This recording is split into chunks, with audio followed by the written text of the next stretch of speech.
Selamat pagi saudara-saudari yang terkasih di dalam Tuhan Yesus Kristus. Selamat bergabung kembali di dalam renungan pagi hari ini. Sebelum kita membaca dan merenungkan firman Tuhan, marilah kita mempersiapkan hati dan pikiran kita dan memohon tuntunan Roh Kudus. Mari kita berdoa. Bapa Surgawi, terima kasih atas pemeliharaanmu sepanjang malam ini. Dan kami telah Engkau bangunkan kembali dengan tubuh yang segar.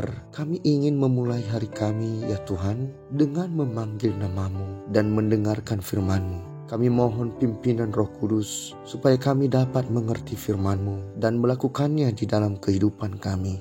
Dalam nama Yesus kami berdoa. Amin.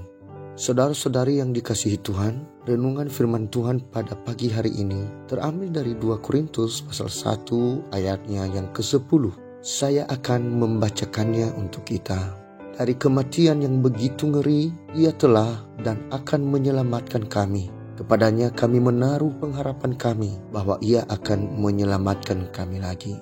Saudara-saudari yang dikasihi Tuhan, judul firman Tuhan bagi kita pada pagi hari ini yaitu Allah datang menyelamatkan manusia yang berdosa. Saudara-saudari yang terkasih, rusak total adalah eksistensi manusia setelah jatuh dalam dosa yang telah melanggar perintah Allah. Rusak total artinya bahwa manusia benar-benar sudah rusak. Tidak ada lagi kemuliaan, kesucian, kebaikan dalam dirinya. Jauh dari standar yang diharapkan Allah dalam diri manusia itu. Dan Allah menjadi seteru manusia. Dan akibatnya manusia tidak bisa menyelamatkan dirinya selain menerima hukuman, yaitu maut atau kematian kekal.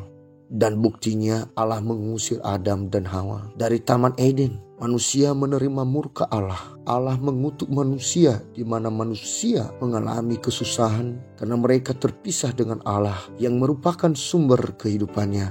Mulai saat itu, manusia buta akan kebenaran dan pengetahuan yang benar karena telah tercemar oleh dosa. Manusia mulai membuat berhala dan menyembahnya sebagai Allah mereka. Saudara-saudari yang dikasihi Tuhan, siapakah yang dapat menyelamatkan manusia dari dosa yang telah merenggut dan melilit kehidupannya? Dosa yang menyebabkan ancaman maut menunggu di hari kematian mereka. Saudara-saudari yang dikasihi Tuhan, Allah itu baik adanya dan kita tidak mengingkari bahwa Dia adalah Allah yang setia. Sekalipun manusia tidak setia, kasih-Nya yang begitu besar kepada manusia ciptaannya telah dinyatakannya seperti yang kita baca dalam Yohanes pasal 3 ayat 16 sampai 18. Saya membacakannya untuk kita. Karena begitu besar kasih Allah akan dunia ini, sehingga Ia telah mengaruniakan anaknya yang tunggal, supaya setiap orang yang percaya kepadanya tidak binasa, melainkan beroleh hidup yang kekal. Sebab Allah mengutus anaknya ke dalam dunia, bukan untuk menghakimi dunia, melainkan untuk menyelamatkan oleh Dia. Barang siapa percaya kepadanya, ia tidak akan dihukum. Barang siapa tidak percaya, ia telah berada di bawah hukuman, sebab ia tidak percaya dalam nama Anak Tunggal Allah.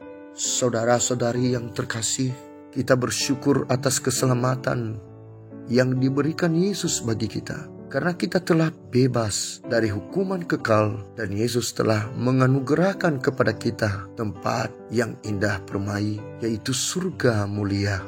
Mereka yang menerima Dia dan percaya kepadanya menjadi anak-anak rohani Allah. Mereka diadopsi ke dalam keluarga kerajaan. Dan ketika mereka berusaha melakukan kehendak Allah, mereka menjadi serupa dengan gambarnya. Saudara-saudari yang terkasih, mari kita tetap berpegang teguh pada Kristus. Sekalipun banyak tantangan yang kita hadapi dan alami di dunia ini.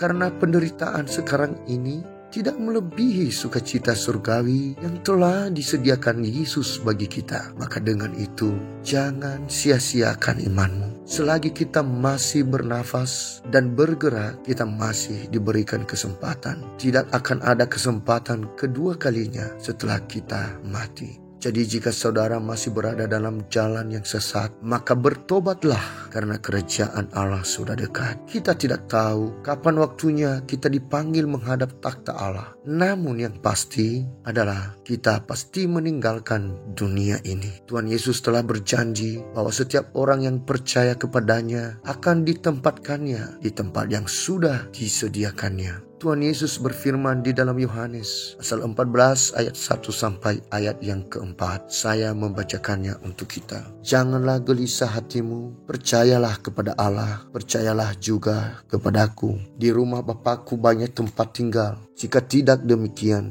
tentu aku mengatakannya kepadamu, sebab aku pergi ke situ untuk menyediakan tempat bagimu. Dan apabila aku telah pergi ke situ dan telah menyediakan tempat bagimu, aku akan datang kembali dan membawa kamu ke tempatku, supaya di tempat di mana aku berada, kamu pun berada. Dan kemana aku pergi, kamu tahu jalan ke situ. Oleh karena itu, saudara-saudari, mari kita menjaga dan mempertahankan iman kita yang telah dianugerahkan Yesus bagi kita sampai Yesus menjemput kita. Tuhan memberkati. Kita akan menutup renungan dalam doa.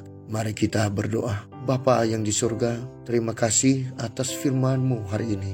Engkau mengingatkan kami kembali untuk menjaga dan mempertahankan iman kami. Kami sadar Bapa, terkadang kami terbuai di dalam keinginan kami dan lupa akan tujuan akhir hidup kami. Ajar kami Tuhan untuk selalu melakukan firman-Mu, supaya kami boleh menerima berkat-berkat-Mu. Bahkan kami bisa memberkati sesama kami. Kami mau berdoa untuk saudara-saudari yang saat ini di dalam pergumulan. Tuhan mau datang dan berikan pertolongan. Demikian juga bagi saudara-saudari kami yang sedang sakit. Kiranya Tuhan mau menjamah dan memberikan kesembuhan, agar mereka terbebas dari sakit penyakit apapun. Bapa, kami rindu berdoa untuk negara kami dan pemimpin-pemimpin negara kami, mulai dari presiden, para menteri, dan kepala provinsi dan daerah. Tuhan berkenan memberikan kebijakan kepada pemimpin-pemimpin kami, agar negara ini menjadi negara yang damai dan makmur. Inilah doa dan permohonan kami pada hari ini, ya Tuhan. Kami percaya kasih kemurahan Tuhan untuk mendengar doa kami.